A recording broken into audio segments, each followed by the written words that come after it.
ช่วงที่มีแผนว่าจะซื้อประกันในขณะเดียวกันเนี่ย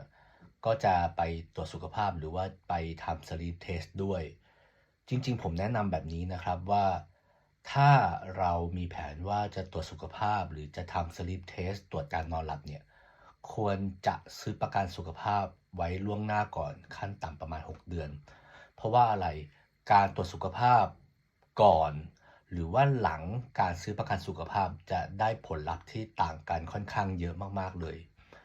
ถ้าเราตรวจสุขภาพไปปุ๊บแล้วปรากฏว่าเรามีรอยของโรคต่างๆมีความเสี่ยงของโรคต่างๆแล้วมาทำประกันมันมีโอกาสที่บริษัทประกันจะไม่คุ้มครองโรคที่เราตรวจพบแต่ในทางกลับกันครับถ้าเราซื้อประกันสุขภาพก่อนเนี่ยแล้วเว้นช่วงขั้นต่ำประมาณ6เดือนแล้วค่อยไปตรวจสุขภาพอันนี้ทาง